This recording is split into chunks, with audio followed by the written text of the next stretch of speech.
There was a point of this match when Arsene Wenger seemed to have gone into bed from train spotting mode and was squaring up to Jose Mourinho by the side of the pitch, as if someone had spilled his pie one time too many.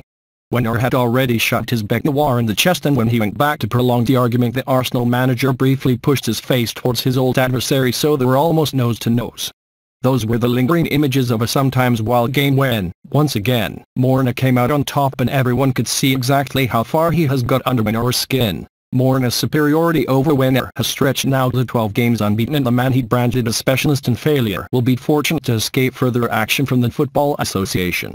Chelsea have won 7 matches during that sequence, and once we had waded through all the varying subplots and controversies, the bottom line is the Premier League leaders have re-established a 5-point advantage ahead of Manchester City, and gone 9 clear of Arsenal, courtesy of Eden Hazard's expertly taken penalty and the latest demonstration of Diego Costa's penalty box prowess. That list of side issues is fairly considerable, though, even ignoring for one moment the first half spat between Wenger and Mourinho, with the older man very much the aggressor, that brought no apology from the Arsenal manager, but a wry offer to the journalists in his presence that it was only a little shot and he could show us a real one if requested. The referee, Martin Atkinson, could feasibly have shown 4 red cards, and his leniency was starting to feel absurd when Danny Welbeck lunged in two-footed on chest Fabregas during the closing exchanges, and it was deemed worthy only of a booking. Yet this was not a good day for keeping by the rules, and Chelsea will face some awkward questions about the head injury suffered by the goalkeeper, Thibaut Courtois, and why they let him carry on after he had been left flat out on his back, eyes closed, after his collision with Alexis Sanchez.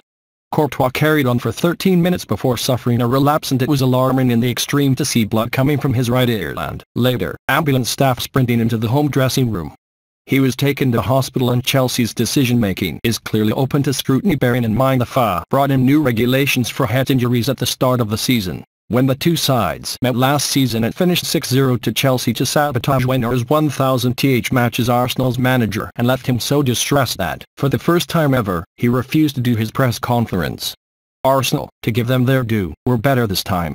They had spells when they looked mildly threatening, and Wenger's tete-a-tete with Mourinho followed the theme of a team that seemed determined to stand up to their opponents and show there were no soft touch. They also have a good case for thinking that Gary Cahill should have been sent off for the seething challenge on Sanchez that persuaded Wenger to stride from his technical area to the one designated for Chelsea personnel and respond to Mourinho's orders for a retrieve by putting both hands into his chest to give him a shove and then reminding him, close up, who was the taller, more imposing man. Wenger was justified in saying it was a red card offence, and could also reflect on the moment, at 1-0, when Fabregas threw himself at Jack Wilshere's shot and the ball deflected off his hands inside the penalty area, only for Atkinson to wave play on. Equally, Laurent Koscielny should have been shown a red card for halting Hazard's brilliant run for his penalty, after the Belgian had already gone past Santi Cazorla and Callum Chambers and would have been running clear on goal if he had eluded a third man.